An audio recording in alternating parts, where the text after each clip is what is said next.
Good morning, evening, afternoon, whatever your time zone is. I'm sorry, it is almost 10 a.m. on a Tuesday morning for me.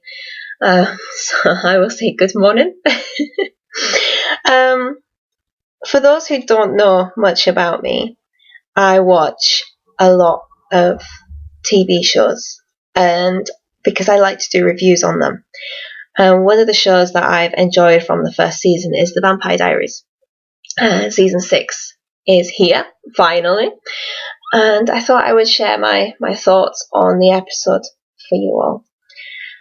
It's been a season that I've semi-looked forward to. After about season 3, I started to lose the love. I liked it, I just didn't quite love it anymore. I wasn't waiting on the edge of my seat for the next week. So this season, I've kind of been sitting there thinking, well, I will watch it because I think it's going to be the last season of the whole show. And I want to see how it ends. And I always like to see how a TV show that I've started off watching from the beginning will end. So I tuned in. And I'm glad I did, because I did enjoy the episode. I liked seeing how all the different characters were picking up the pieces from the season 5 finale. There were some who were a bit obvious. Jeremy, I expected him to act out the way that he did, and Matt, I expected his reaction.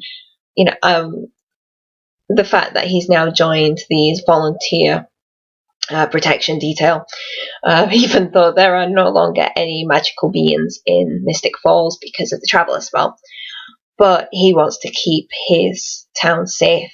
And it's something that's all he's wanted to do from pretty much the beginning. He's wanted to keep his friends and his family safe, and now he's down to just one friend who can come into the town, and that's Jeremy, who's living with him. So Mystic Falls, I quite like the storyline that they're no longer allowed back home, but that all Caroline wants to do is find a way there. I mean, she grew up there. It makes sense that she'd want to go back.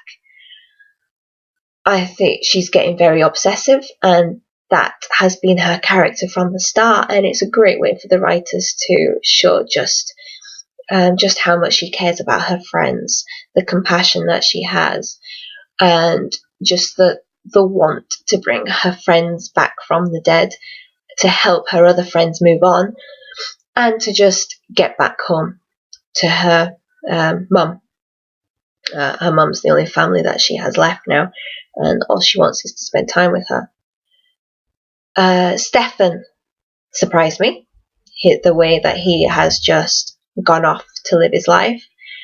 I'm surprised no one brought up the fact that Damon spent months searching for Stefan back when he went off with Klaus, and when he was compelled to turn his humanity off.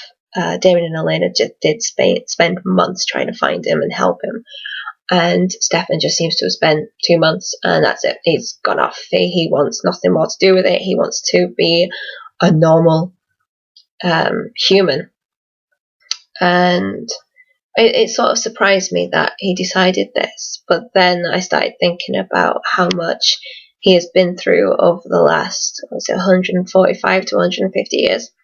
He's been through a lot, and he always felt guilty for turning his brother, or making Damon turn.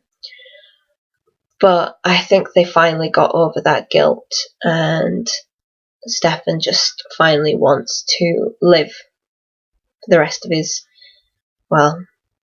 infinity life out.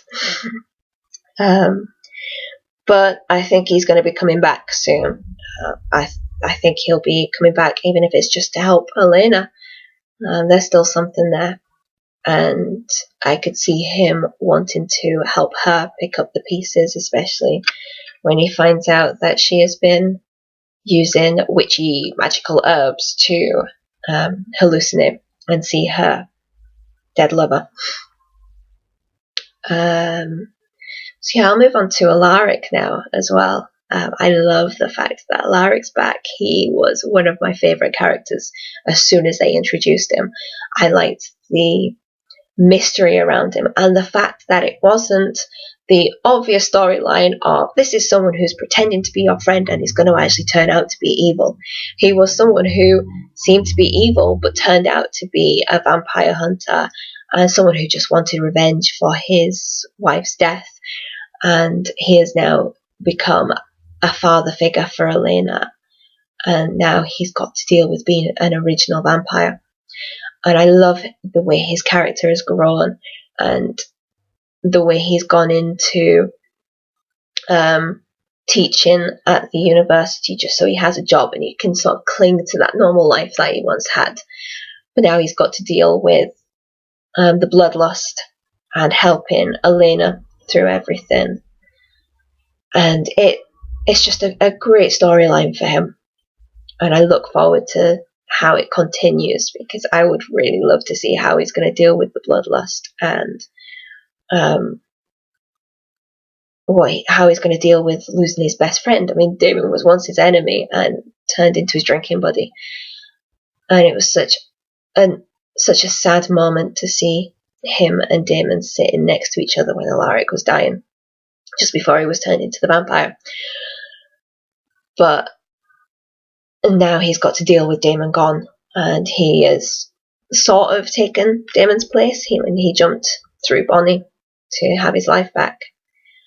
And yeah, so I really, really do look forward to Alaric's storyline. And finally, I will move on to Damon and Bonnie. Where are they? This was a shocker. I didn't see their storyline coming, and from what I've seen of the trailers, it's almost a Groundhog Day type of thing.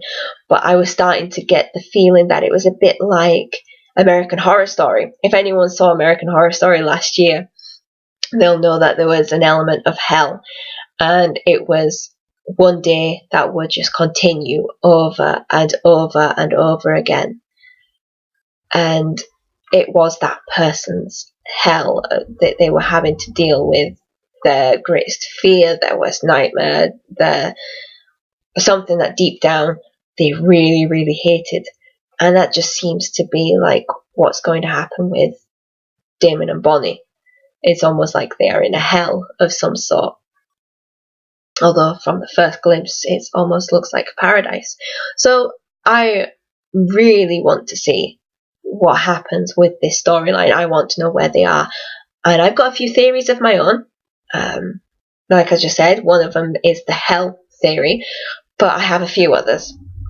And I think the Traveller's magic has something to do with it, considering it's all to do with the other side crashing, and that was to do with the Travellers.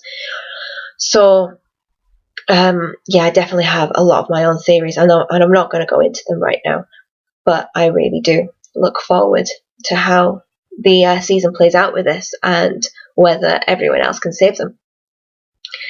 So that is the end of my review for the Vampire Diaries Season 6, Episode 1. And I look forward to reviewing the rest of them as they happen. And you'll see me in a few days once the latest episode airs on Thursday. So I will see you all soon. Goodbye.